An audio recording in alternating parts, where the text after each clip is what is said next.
Well, hi, everybody. Welcome to the Athletics Roadshow from Mike's Bar and Grill in Berea Square. We are awfully excited to be with you tonight. Got a great crowd. They are a spirited bunch for sure.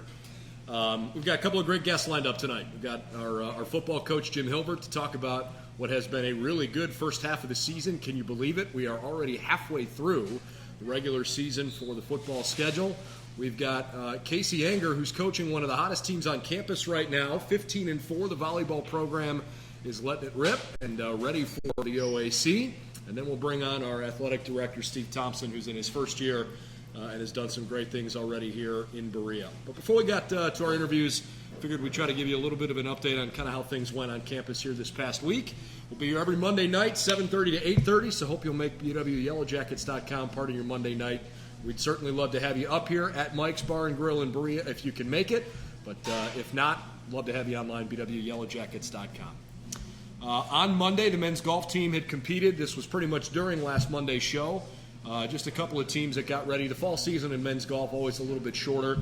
Obviously, the springtime is their championship season, but they did compete and finish second out of 3 teams over at Shaker Country Club in the John DeSillo Invitational, which was hosted by John Carroll last Monday. Tuesday night, a 2-2 draw for the men's soccer team against Oberlin. Yellow Jacket men's soccer program is, I think, having a pretty good year. I think you could safely say that. At the moment, the team's got a 6-5-1 record, coming off of a frustrating loss this weekend to Capital. We'll touch on that in just a bit, but we've seen some really impressive stretches of play from them, including a 3-game winning streak back in the middle of September, and a 2-2 draw, as I mentioned, against Oberlin last Tuesday night. On Wednesday this past week, had a couple of games on campus, one across the street from the volleyball match. The Yellow Jackets played Otterbein in a game that I think most teams across the conference now look at the Otterbein Cardinals and recognize, hey, this is the measuring stick in the league, and if you're going to win the conference, you got to find a way to go through the Otterbein Cardinals. The Jackets competed really hard, but dropped that one in 3 consecutive sets. We'll talk more about that one along the way here, too. Women's soccer team came up with a big win. They had Worcester and beat Worcester 3-2 that evening in particular. Worcester off to the Yellow Jacket women's soccer team off to a 5-6 start of the season. But considering they had opened the year with 3 consecutive losses, looks like Jim Whitekin's team is taking a turn for the better. We're happy to see that. Had a tough showing this weekend against Capital in conference play, but the Jackets certainly starting to figure things out there. So glad to see a nice result from the women's soccer team and the men's soccer team during the middle of the week. We did not have any contests on Thursday for you, but this was certainly a busy weekend on campus. Of course, no action on Friday either, but most teams competed on Saturday. The men's and women's cross-country teams competed down at Lehigh out in Bethlehem, Pennsylvania. There were 40-ish teams, 41 on the men's side, 39 on the women's side. It was actually largely a Division I meet, but some good times for Joe Eby's team, so happy to see that. Men's golf continued with their fall season. They were over at Pine Hills Golf Club in Hinckley, truly one of the best golf facilities in Northeast Ohio. Yellow Jackets finished second out of 3 teams in that particular competition. Volleyball got back at it with a nice 3-set sweep over the Capital Crusaders this weekend. I mentioned the women's soccer team had a tough showing against Capital, 3-0 on Saturday. Men's soccer with a 1-0 defeat on Saturday against Capital. And the football team took Capital out back and showed them the back of the woodshed, 51-0. We've got plenty to talk about with Jim Hilvert about that in particular. The Yellow Jacket football team's having a great year at 4-1. So, Coach Hilvert, why don't you come on up? We'll get rolling with our first guest here. What's happening? Great to see you. Good to see you. Good to see you too. Thanks for joining us. By the way, our coverage tonight sponsored by BSN Sports and Nike, the official apparel and uniform provider for Yellow Jacket Athletics. Also by Cleveland Clinic Sports Medicine, proud medical provider for BW and for its student athletes. And by Dan Andrews and Olympic Forest Products, a global recycling company. They've been a longtime sponsor for Yellow Jacket Athletics. 51-0. 4-1 start of the season and some really competitive football. It's been fun to watch the Jackets out there so far. Why don't you give us maybe just a 10,000-foot view on how you think things have gone so far? Well, first of all, I can't believe we're halfway through the season, being 4-1. It seems like not too long ago we were at Farmington Hills, Virginia, playing Hampton and Sydney.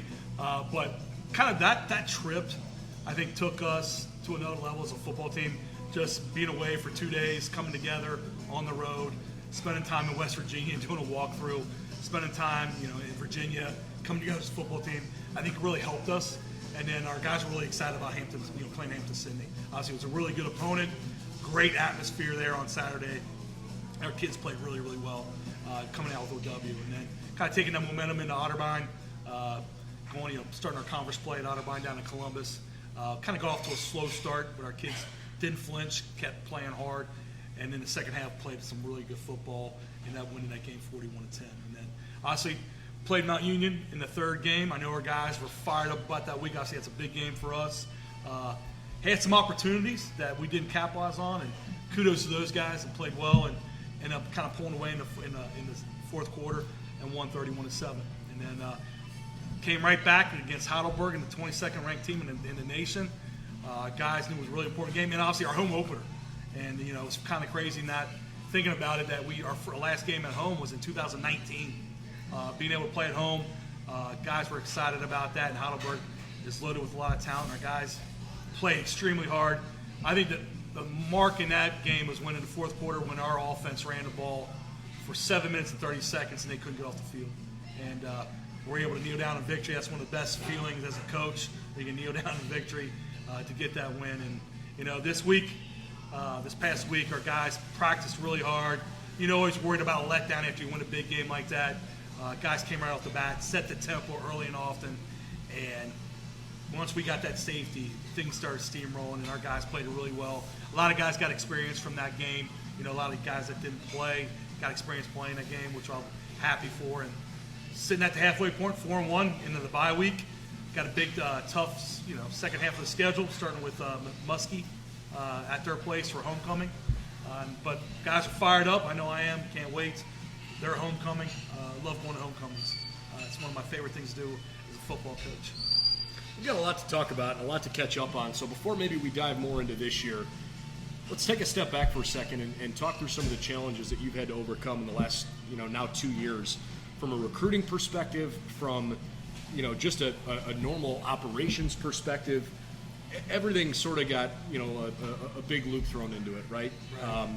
Nothing was normal last year, and yet the fact that you're off to such a good start would insinuate that you found a way to make the most of that and have a team that, is competitive when they've had this chance this year. How did you handle all the chaos the last couple of years? I'll hit on recruiting first. The thing you brought up, I think my staff has done an unbelievable job, starting with my recruiting coordinator, Dean Collison. We brought about 500 kids on campus, and we were recruiting. It felt like Groundhog Day every day, bringing kids on campus, showing obviously what great college experience you can get at BW, our program, where we're going with the program, and showing obviously that we are one of those programs that's climbing every year, getting better every year, and being part of it.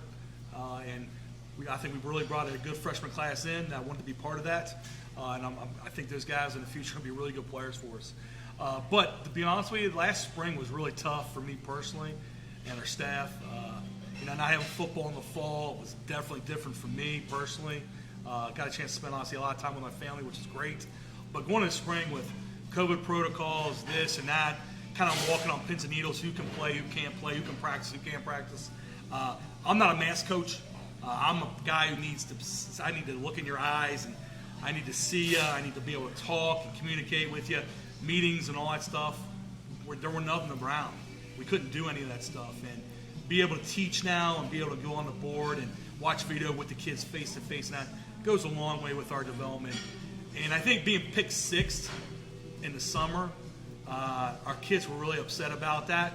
And I understand why, because they go by spring. We were 0-2, but put a chip on our shoulder. I know it got me fired up about it because I think we're a totally different team. Things are different. The summer was different. We had a great camp, spend time together, bond together. Just for example, had paintball in the summer. We had Jeopardy in the summer. Those type of things on top of really getting after it on camp, coming together as a football team, and get ready for the 2021 football season. So it's been a good experience here since August. I know this might be a little bit more philosophical, but how did this make you a better coach? Like, all the things that you had to learn how to adjust, the patience that you were forced to learn to have, how did this whole experience make you better at what you're doing? One, I'm tech savvy now.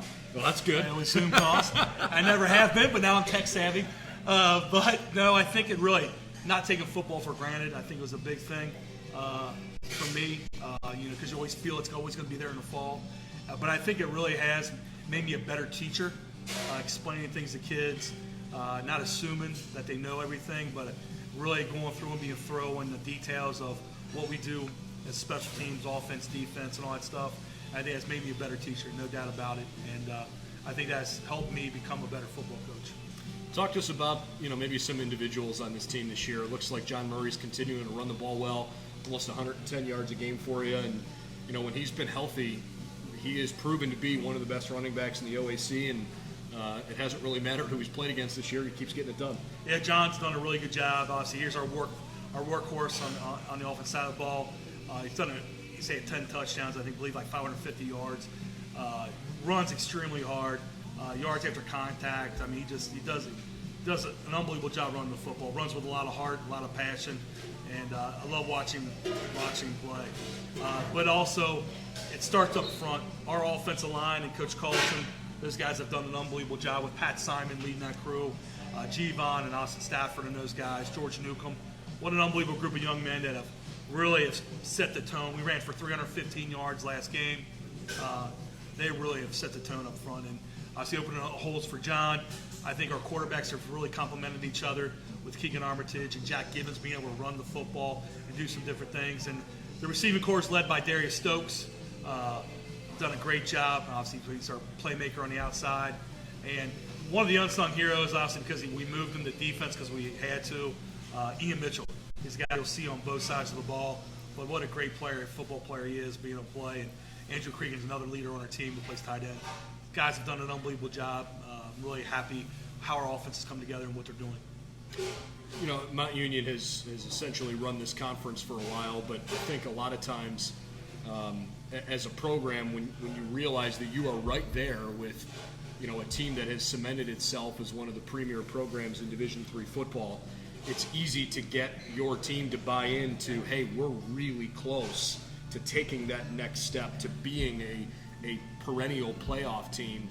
It's happened an awful lot now in the last 20 years where even if you go 9-1 with a loss in a competitive game to Mount Union in this conference, a lot of those times 9-1 teams out of the OAC get into the postseason. You've still got that goal in front of you if you can continue to put this season together. How often do you guys talk about the NCAA postseason and goals you have in that regard? For me, our goal for us is obviously right now, and we talked about it today in our team meeting, is take one game at a time. And obviously our next game is Muskie, because anytime you look ahead, you lose track of who you're going to play. And in this league, in the OAC, you cannot do that. You're going to get beat. And obviously we want to take one game at a time. And obviously our first opponent we play when we come back from the bye is Muskegon. And obviously I think they're an improved football team. They've done a really good job of coming together for them, and they're 3-2. And then obviously after that, you got Wilmington, Marietta, Ohio Northern, and then obviously our arch rival. And so we need to take one game at a time. And it's about us. We need to keep getting better as a football team, believe in the process, keep working hard. Our mantra this season is empty the tank. We want to empty everything we got every single day we have in practice, obviously the games, and our kids have really run with that. So I'm excited about obviously the opportunities we have in front of us, but our next opponent is Muskegon. The fact that you had 3 games in a row on the road to start the season is obviously odd, but it might work out well that it helps you with just all the other logistics that come into play with going on the road.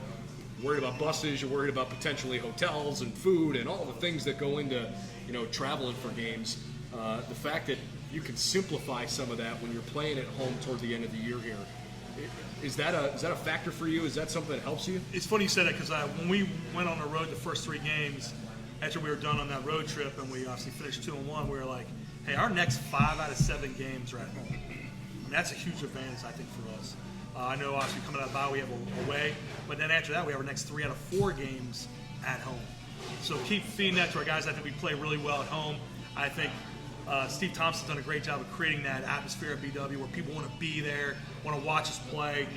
The brand of football we play, and you have that excitement. This past homecoming, God, what a great atmosphere. It was awesome, the energy that was going around campus. And to keep having that, people keep following us, filling that stadium, and obviously making it a true home field advantage. I think that's going to help us down the line. Coach Hilvert's energy and passion is pretty contagious. That's no secret. But you've been here now for a few years, right? This isn't like a new opportunity. You're trying to figure things out. You've kind of had a chance to establish your culture, to get settled. I know your family likes being up here. Why has this felt like home for you? People like you, I'm going to be honest with you. Pat Dunleavy, the coaching staff that I work with every day, Jeff Miller. I mean, everybody you're dealing with at BW, just a great group of people, which I think it's been awesome for me. For me, those type of people, my wife, my kids, feel like it's home too. I mean, they go to Medina, love going to school, playing football. My daughter's playing basketball. Just has been a really good fit for me personally. And I love the kids. I mean, I love coaching the kids. I love being around the kids. I tell them all the time, my favorite part of the day is being with you guys out on the field, running around, and I see creating a bunch of energy, getting juiced up and jacked up about practice. But it really is, and it's, like you said before, it's been a great fit for me. I love being here. I really enjoy being here every day. I know Drew Aller's committed to Penn State. You're a Medina guy. He's a Medina guy. You're gonna get him to flip to come to Berea, you think? It's funny. We talked last time we were at his homecoming game, and we watched because I'm recruiting him a bunch of Medina kids, and we obviously bring him up. I was like, wouldn't it be? My wife goes, wouldn't it be something else to be able to have a guy like that on your team? But obviously, for our Medina, they're obviously doing it really, really well. But I think my kids obviously have fit there too in the school system and playing sports and stuff. Really being able to call it home, it's been awesome. Well, I don't want to get too deep into X's and O's and things for upcoming games, but any particular keys to the game that you kind of focus on here for this week? Yeah, for us, we're going to be able to focus on just the fundamentals of football, technique-wise and all that stuff. And then for us, we need to be able to run the football every week, not turn the ball over, not give up explosive plays, have explosive plays on offense, and defense. We keep getting the balls back to our offense, playing physical football on both sides of the ball. And then the third phase with Coach Haynes, our special teams coordinator, has done a great job with the special teams. I think special teams, Nick Cuppage, he punted 4 balls inside the 10-yard line last week. Ian Mitchell being a great returner. Those things kind of go unnoticed because all that hidden yards that you don't talk about. And Coach Haynes has done a great job with our special teams. Well, I know the Jackets are on a bye this week, and looking forward to seeing how the second half of the season unfolds, and we'll certainly get you back here in future Mondays. But appreciate you spending a little time with us on Monday night, and congratulations on a great start. Best of luck here as you're moving forward this fall. Appreciate it. Thanks for having me on. It's jacked up to see you today. Jacked up to see you too. Jim Hilvert, head coach for the Yellow Jacket football team. Absolutely. Got a great team, great run right now. Why don't we bring Kacie Ehinger up? Kacie's got a volleyball team right now that is one of the best teams on campus. They're off to a great start at 15-4. So let's get Kacie in here too to talk volleyball. How are you? Good, how are you? I'm great. You've got a pretty exciting team to watch right now. Yeah, we're having fun. It's been a fun group to be around. Genuine love for each other and just wanting to fight for each other in every play. This particular team, I think, has shown a lot of toughness over the last year, given the challenges around the schedule, playing doubleheaders.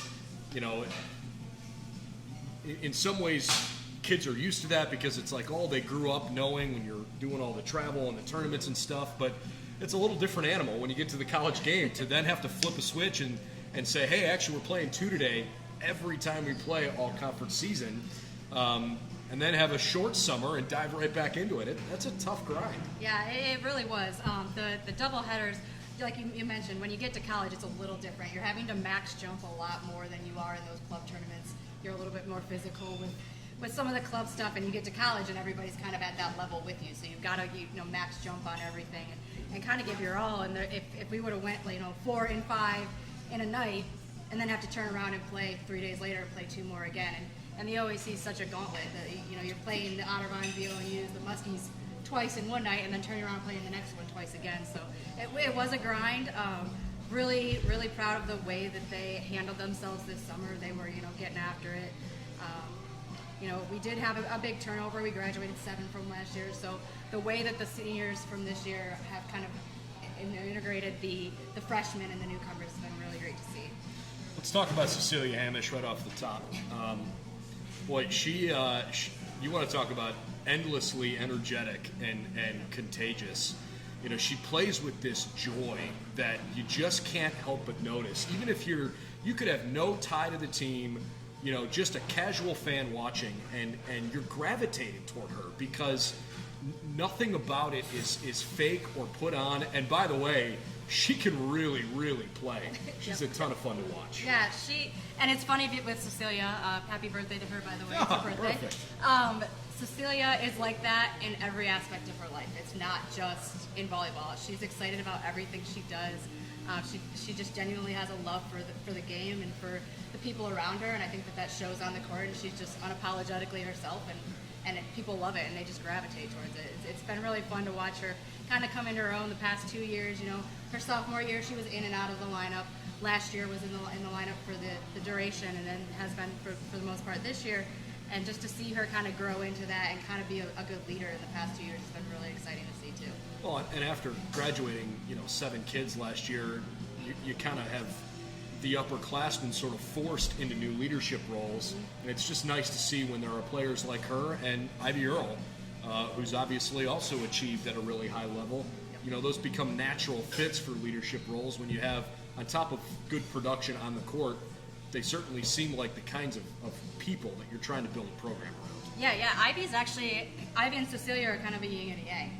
Ivy goes out there and she's that by example person. She's not real loud. She doesn't get overly excited. She just gives a clap when she gets a kill, but she just does everything at a high level. She passes for us. She passes a ton of balls. People are always serving her. She was defensive OAC Player of the Week last year, which was kind of cool because she had a struggle on her offense a little bit last week. To see her recognized for the defensive aspect, because she does a lot for us on the court, and she's just that lead by example kid. So they're kind of like offset each other a little bit. Like they can look at Cecilia when they need energy, and they can look at Ivy when they need that calming factor. Speaking of Players of the Week in the conference, you've got a young lady who's really, really played well lately. Lauren Gardner was just named OAC Player of the Week this week. Her impact, I think, may not always show up statistically, but she does a lot of the dirty work that really keeps things going offensively, and I think she digs the ball really well. She does. Lowe has been amazing for us on the defensive end. Lowe and Morgan in the back row, Ivy in the back row. Lowe has stepped up that left back position.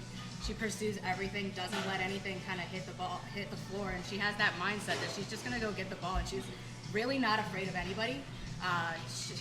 She wants the ball to come her way, and that's what you need in that position, is somebody who just wants to, hit it at me. I'm going to dig it, and that's the mindset that Lowe has, and it's been great to see her, especially the past couple weeks, start to have that production a little bit and get the recognition in the OAC. Tell us a little bit about this conference for those who are not intricately familiar with OAC volleyball.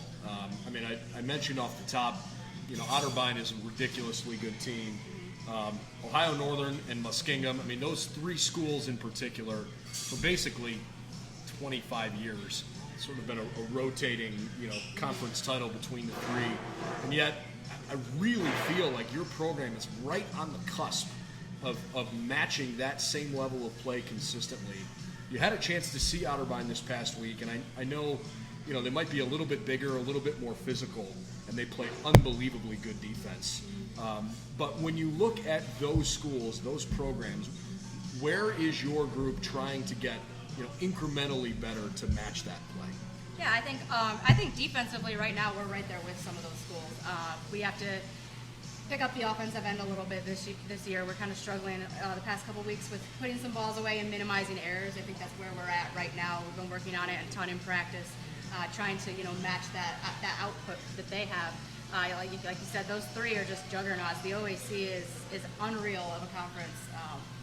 You got physical every night. You got Heidelberg, who's physical. They play fast. Mount Union's really physical. They play fast. They play great defense. They have a really good libero there. So you don't get really an off night in the OAC a whole lot. You're going to get everybody's best shot every night, and that's fun. we talk about it all the time. I'd rather play in games like that where it's fun than to be, out there killing somebody. It's just a lot more fun to be able to play in that conference. And I think it's a really good recruiting tool to be able to play this conference too. Like, hey, we get to play meaningful, exciting matches every time we step on the floor, as opposed to just kind of, some matches are a gimme. And that's not the case in the OAC. I was going to bring that up because I have to imagine that, part of the very first conversations you have during recruiting are around, hey, this league is the real deal. And there are probably 3 or 4 leagues around the country that can say, top to bottom, you're really not gifted a game.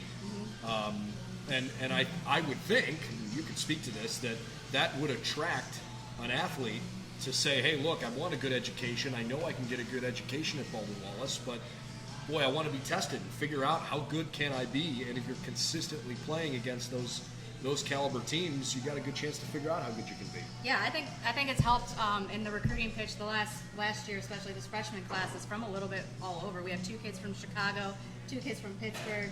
Lauren Gardner's obviously from right around here. We have some Columbus kids, so we've been able to kind of broaden their horizons with that. Hey, you're getting a match every night. You're getting good volleyball. It's not just an education. So we have a great education. We're able to really pull with some of the medical fields, especially. But the ability of the OAC, I think, is a good drawing factor to be able to expand the recruiting base a little bit and go a little bit more regional, farther outside of our region, a little more nationally. I have to think that there are probably only a couple of schools in the league that have the kind of recruiting advantage that being in a major city has, right? If you're Otterbein or your Capital, you're recruiting to, hey, we've got things in Columbus, internships and potential job opportunities, people we can introduce you to, that kind of stuff. Obviously in Northeast Ohio, John Carroll and Baldwin Wallace are both Cleveland-based schools. How often do those kinds of things come up in your conversations with recruits? Oh, that comes up every time, pretty much every time. You got that experiential learning. You're able to get internships, especially in the medical field with the Cleveland Clinic right there. We're able to get them into different facilities and things like that. So that comes up quite often. I know we specifically talked about Cecilia and Ivy and Lauren, but I don't want to leave anybody else out that you feel is really shined here recently. Why don't you kind of run through some of the highlights of the season you've sort of seen so far? Yeah, I think our freshman setter, Lauren Reed, has done a really good job stepping into a really hard role. That's like the quarterback of the team, and she's a freshman. Immediately she's put into that starting role, and she's really coming into her own the last couple weeks here with getting a little bit more comfortable with the hitters. Isa Luciano, one of our middles, has been very good blocking for us. We're still trying to come along with her connection with Lauren a little bit, but she was really strong at the end of last year, and we're hoping she can kind of get herself back into that form here. Morgan Martin, senior DS in the back row. There were games where she outdug the libero at the beginning when they were just hitting a lot of balls her way. I think it was the Case Western game, the first rally. She had like 5 digs in the first rally. Morgan's done a great job of just being super steady back there. Our passing court, Angela Dunn, has been great passing. We're in system quite often as a passing unit, and that's an testament to what those kids are doing. The Jackets got off to a challenging start because of the incredibly high level of competition they played right out of the gate. You open the year 2-3, and to now be 15-4 with only a loss to Otterbein since then. I mean, it really feels like this team is starting to hit its stride. From where you were 5 matches in to where you are now, where is that biggest step forward come from? I think it's just getting a little bit more comfortable with each other.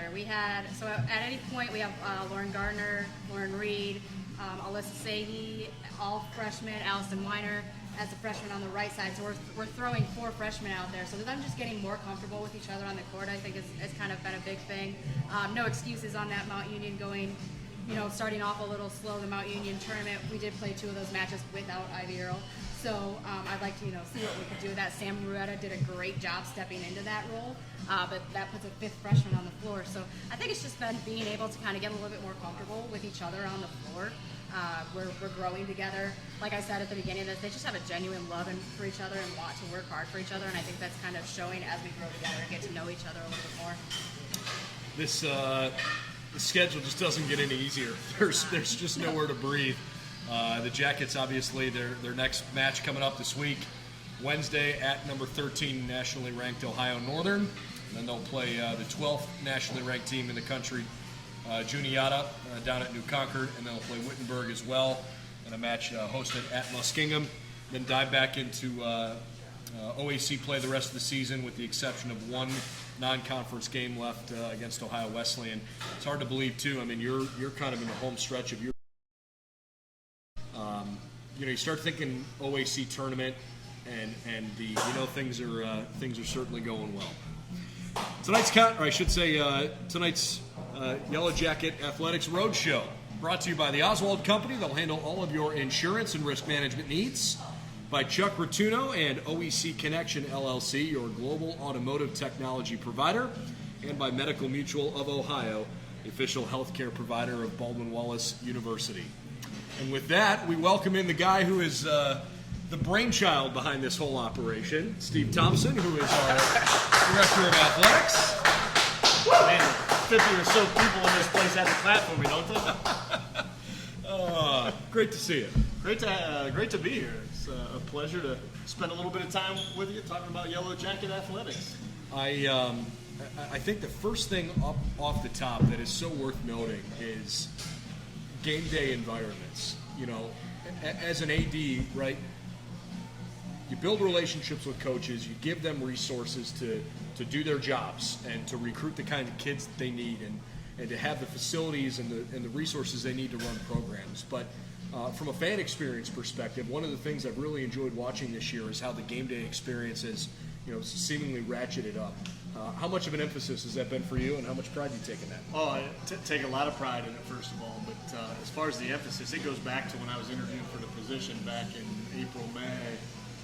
Spent time with the coaches on the committee, and then the coaches in the group on Zoom, and you could tell they knew there was a place for growth there with what the environment was around our games, and getting people to come out and get excited about the Yellow Jackets. So as I accepted a position and started looking to what the fall was, really wanted to do some fun things. I am a competitor. I like to win and all that, but I also want to have fun while we do it. And I know after 18 months, right, of no fans in the stands or limited at outdoor events, women's basketball last year, volleyball last year, men's basketball, all those things, wrestling, when nobody allowed to come. Our kids want to see people there cheering them on, and our students want to support each other.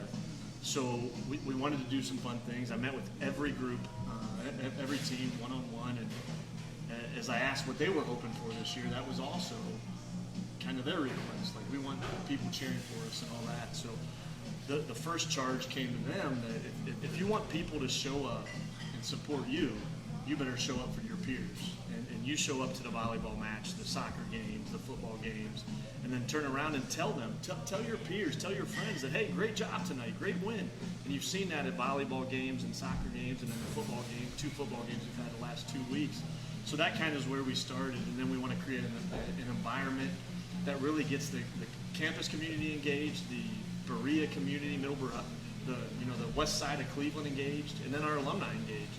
And that all kind of came to a head this past Saturday, where the entire home section at Finney Stadium was filled, and intentionally, but we had our students in the north end zone too getting rowdy, and we had one run onto the field, chest bump one of our guys, like, yeah, maybe push the lines a little bit, but they had a good time, and they're coming out. Like, that's the experience we want for our scholar athletes. We had a chance to talk with you when you first took the job, but I know that the alumni portion of all of the things that you have to oversee, I know how important engaging alumni is for you. The product's great, the people are great here.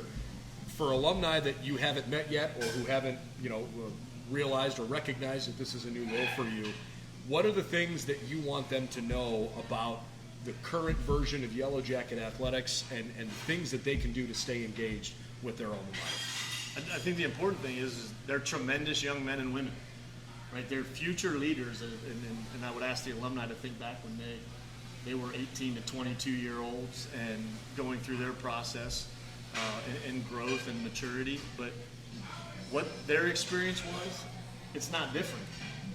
We still have the same Yellow Jackets trying to compete at a high level, win championships, and then go on to do great things as they get their degrees and all that.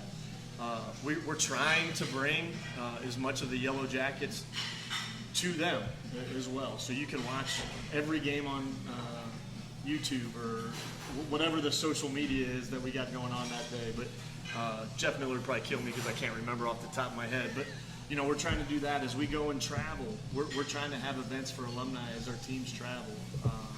We had an alumni event in Hampton, Sydney with football as they went to Southern Virginia for the first time. Just started planning with the philanthropy and alumni office events in Fort Lauderdale and Naples for when our basketball teams are down there. We'll start talking about baseball and softball. We want to spread the news of Yellow Jacket Nation, and athletics is so much the front door of what Baldwin-Wallace really is, and not just from a competitive championship level, but what our students do in the classroom is also amazing, and we need to spread that kind of gospel out. We can sit here and talk about athletics all day, but I'm interested from the university perspective, because the absolute vast majority of student athletes that are going to compete at BW or compete in Division III are doing so because this is the pinnacle of their athletic careers. This is it. When they're done, they're going to go on and be a professional in something else. What kind of support have you felt in these first few months from the university side that continues to inspire and motivate you, but also back you in the things that you're trying to do to make those experiences what they are? I think that's what's great is I've come through my career at different levels of institutions from Division I to Division III. The support at Baldwin-Wallace, the desire to partner with our student athletes, with our coaches, has been tremendous. I mean, we've partnered with Bob Byer in housing, Mark West in the first year experience. Now we're talking to Chuck Campese in the sport management program, and all those folks, and too many to really count, but the alumni office, Dan Carpin, media relations, all kind of getting back because they've seen the energy and what athletics can bring to the table. I'm excited about, and then also how we can support them and keep people engaged. Maybe it's a recruitment effort, maybe it's retention, whatever that is, alumni connection. Athletics has that unique ability to kind of match, connect, and really engage all those different parties that will help Baldwin-Wallace grow and become what I truly believe Baldwin-Wallace can be as the premier institution in Cleveland and Northeast Ohio. And I would put that pressure out to any of our coaches and stuff like that. I really think that the niche we have in Berea is amazing. This, this area, Northeast Ohio, for you is it's home. Different segments of, I guess, the northeastern quadrant of the state, right? But it's not like you've necessarily had to spend time getting to know what it's like living here. This is a community that you knew and loved and obviously were drawn to right away. How has your experience so far measured up to the expectations that you had coming in? Man, that's first I got to give credit. Our women's soccer team did beat the College of Worcester, so that was a good win last week. Anytime we can beat Worcester, it's fantastic. So a Worcester alum. As a Worcester alum, I got to say that. Piece. But being a guy from Northeast Ohio, it's great to be able to come back. I did spend 5 years as an East Sider. And getting to truly experience the West Side has been tremendous. The energy in Berea is fantastic. Whether it is coming to hang out and have dinner at Mike's and hear the people talk about Baldwin-Wallace athletics, the alumni support that's in this area has been tremendous. I can think of a couple, but Julie Work at NACDA, as a West Sider, a great basketball player here, and the fact that she reached out to me early on and wanted to help kind of take this department where she believed it could go and support. Like that energy, I don't even know what to say, but that energy is tremendous. And as a guy that believes in Division III athletics, that tell our student athletes all the time, that tell our coaches all the time that this is truly a 400 some odd institutions in Division III, top 30 at worst, right? Like we should be a top 25 institution in our sports across the board. And we're going to realize that. It's going to take time. We're going to do things. But the energy that's here and the desire to be at that level from our community and our alumni are tremendous. And excited to be a part of that. I realize you're not necessarily out recruiting high school kids like a lot of the coaches are, but when you do have interactions within the community and you see where you're at local high schools, different speaking events, whatever you might be at, what are some of the questions that you tend to get about Baldwin-Wallace and is there misinformation out there that you like to correct, or what's some of that messaging when you're talking about? That is a great question. I was just texting a recruit before I jumped up here, which is fantastic. That part of the job I'm not always involved with, but when I get to talk about my vision for the department and the coaches that have an ability to impact their life, I think it was Billy Graham that said, a coach will impact thousands of lives in their life more so than anyone else. That's paraphrasing that because I know that's not right, but somewhere you can Google Billy Graham and some coach's quote, and it's something along that. The coaches we have here, that's what I enjoy doing, spreading the gospel of the coaches, the men and women that will touch these scholar athletes' lives, that will impact them for years. So when I get to meet with alums and they talk about Coach French, Lee Tressel, all these folks that had a great impact on their life, the coaches now at Baldwin Wallace are cut from the same mold. Jim Hilvert, Kacie, Ehinger that you just met, those two of the perfect examples. I could name Jamie Gibbs, Sherry Hare, continue on and on, that you come to BW, you're going to have a role model in your life, if not multiple, because the other thing we try to focus on is our student athletes interacting with more coaches than just their head coach and their assistant coach. But you're going to have role models that set you up for success for the rest of your life. Having been at several other institutions throughout, I can't always say that about all the coaches there. But I know here, and I'm confident in saying that the coaches here are second to none, and it will change their life. I think that brings up an interesting topic because, as an athletic director, when you take a new job, you sort of inherit a group of people that you have to work with, right? But to your point, there's a really special group of people here already. When you're going through an interview process to figure out, hey, is this a culture that I want to be a part of, that I think I can foster, how much of your decision to come here and implement your vision is based around the people that are already here versus what you think you can build once you're here? Yeah, no, that's a great question too. I got to be careful coming on here too many times with these kind of questions. I want easy softballs, but whatever. It's a song and dance for both parties, right? Baldwin Wallace is interviewing me and seeing if I want to be a part of it. Sure. If they want me a part of their program, and I'm kind of doing the same thing. I was fortunate that I was never recruited by Baldwin Wallace. I played basketball at Worcester. I had family that went to Ohio Northern, so there was a push to go there. But I had friends that came here and had great careers here, and I've also met people along the way that had a great career as a student athlete at Baldwin Wallace. So I knew something about them, and I knew those coaches, Sherry being one of them, Coach Hare, that was there, 2 or 3 years ago when I was still a player. But now the coaches I know about now and the relationships I made along the way that I could ask. So I asked folks that I had worked with during my time at Case Western or during my time at Ashland, what do you think of, Coach Harrison? I would tell you Coach Harrison's probably looking for another job because he didn't invite me to sushi night last week, but he's aware of that. So Tommy D might be our baseball coach next week. But I did my research on those coaches, and I digress a little bit about that. But I did my research on those guys, all those men and women, and wanted to be a part. And I knew coming in that the coaches we had were tremendous. And it's funny because other people as ADs are like, you had to make changes. Like when I had to go to this job, and I think some of my mentors, I had to make quick changes. And that was never a thought process to me. I'm blessed with the people I work with, from John Snell and Jeff Miller and Sherry Hare and Libby Alseig, that all serve on kind of my administrative team, to all our coaches there.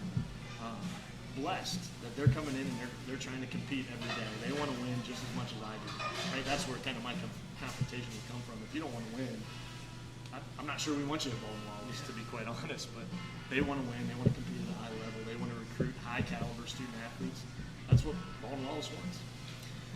I think there are probably a good number of them, but I don't know for sure of Division III ADs that played Division III athletics.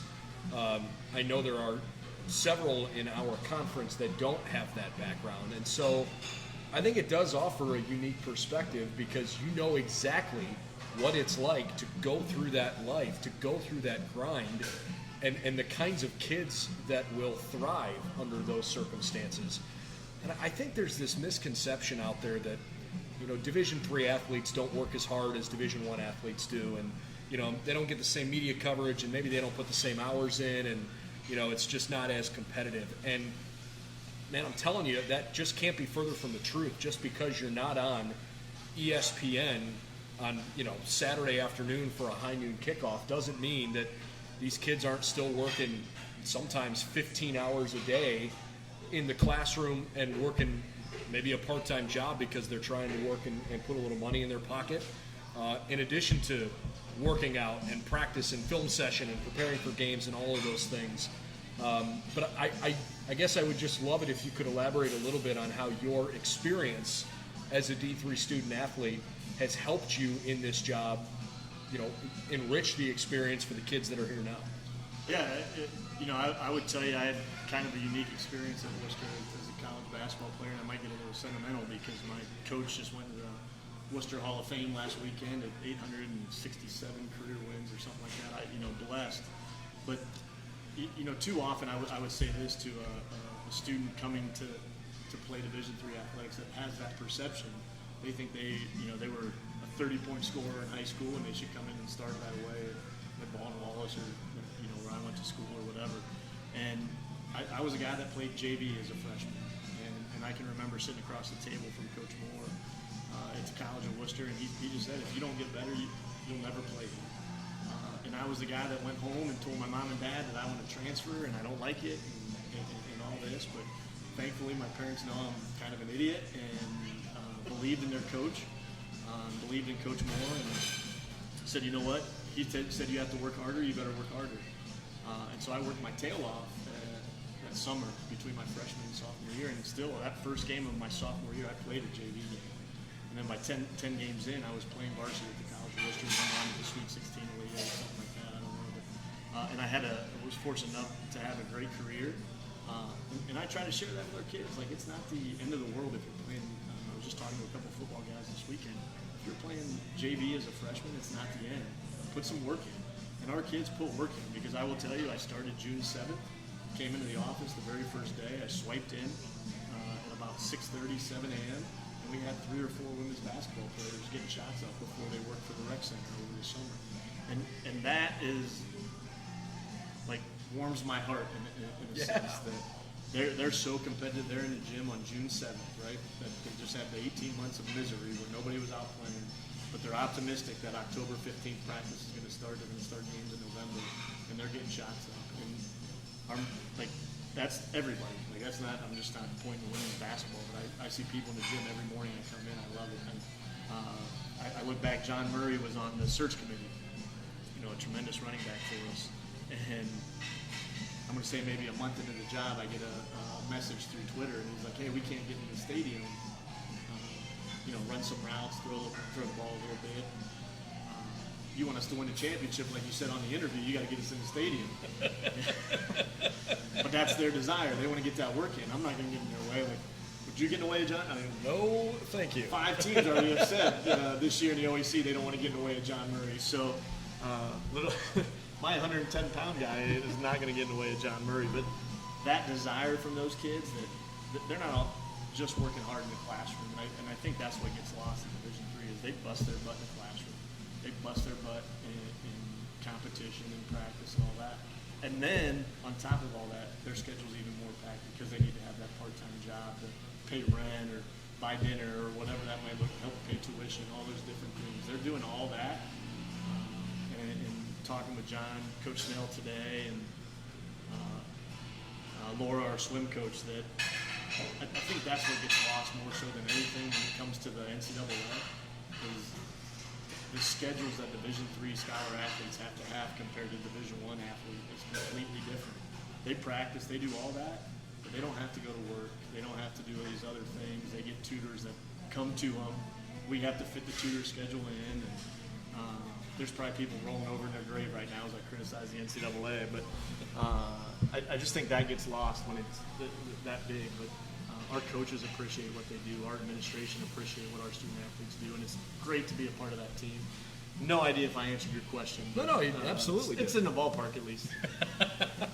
Want to give you a chance to do two things. One, why don't we maybe preview a couple of things you've got on the docket here, whether it's the rest of the semester or plans that you're ready or willing to share, things that you want people to know about Yellow Jacket athletics here the rest of the year. Oh, plugging things.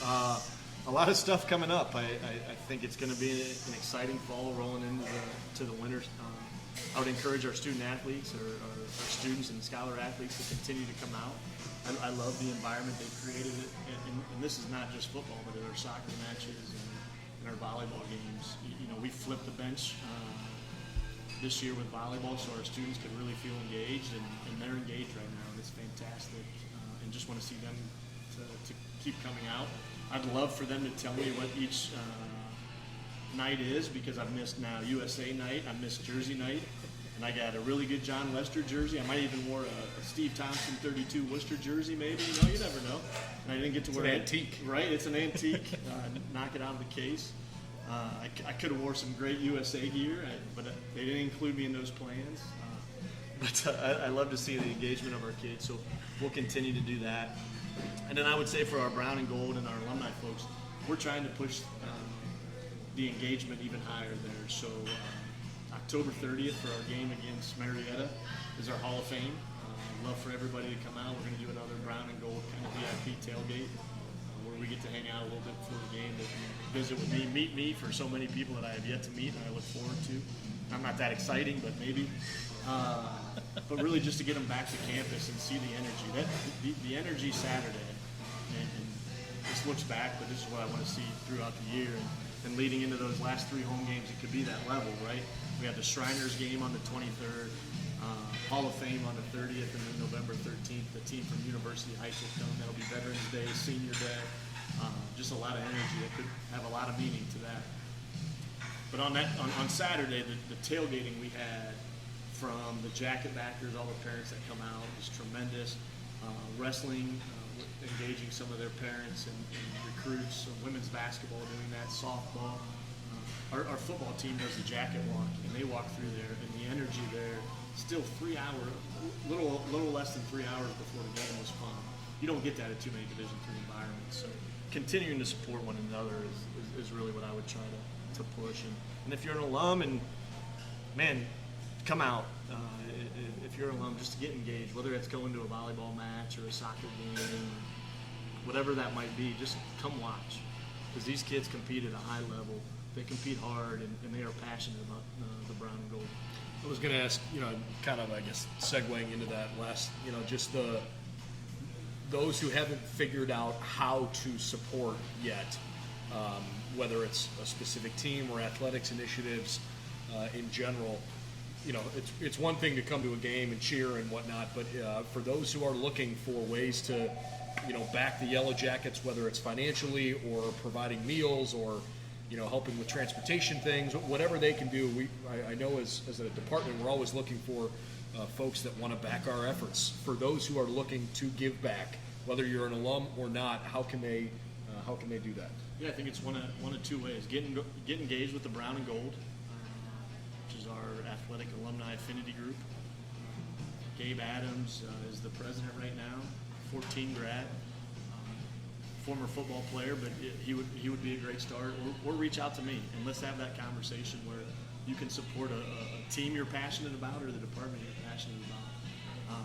It's important that we continue to support one another, and whether that's with your time by coming out to games and cheering on, or you have the ability to support financially, or interacting, or just tell our story. Really, quite honestly, if you meet a young man that's 17, 18, a young woman that's 17, 18 years old looking for a college, tell them about your experience. I haven't heard too many bad experiences for folks that graduated from BW, so I'd encourage them to even from that standpoint, if you can help connect us with somebody looking for a place where they can grow as a competitor, as a human being, as a person, that will ultimately lead them to be successful 4 years from when they start college, connect us. And you can find my information online, on social media, any of that, and happy to have those kind of conversations. Those are the great conversations. No doubt. Where our alumni want to help, and we just need to help share that message. I really appreciate this has been a great conversation, a great visit.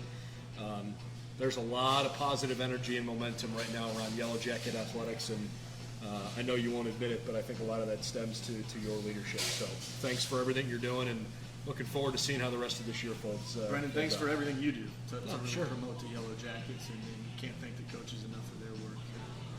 So thank you so much for having me tonight. Thank you for doing this, and look forward to seeing you every so often on a Monday night, if not during the week. See if we can do that. Steve Thompson, Athletic Director at Baldwin Wallace. Appreciate you stopping by.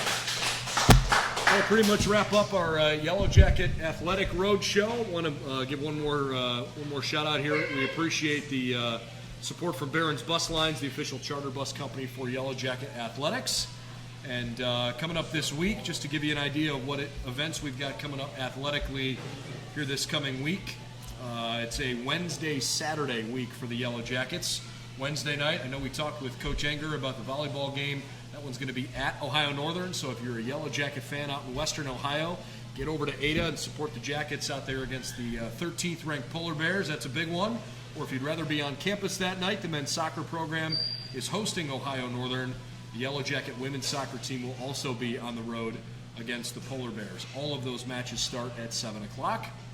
And then on Saturday, it's hard to believe that it's crossover season. It is literally October 4th, and yet our winter sports are absolutely rearing and ready to go.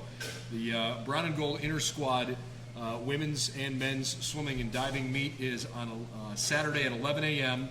The OAC Fall Preview for golf is coming up at River Greens Golf Course down in West Lafayette, where they often host the OAC Championships.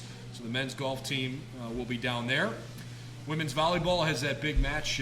We talked about that down at Muskingum. They've got a doubleheader on Saturday with Juniata and with Wittenberg, and both soccer programs are competing against Otterbein this weekend.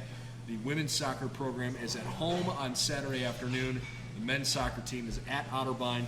Football team is on a bye here this week. I'm Brendan Gulick, and on behalf of the entire athletic communications staff at Baldwin Wallace, appreciate you joining us tonight. Hope to see you at Mike's Bar and Grill real soon. We are very grateful for their support of Yellow Jacket Athletics. Get out to Berea as quickly as you can. We'll see you on campus here for Yellow Jacket Athletics. Have a good night, everybody.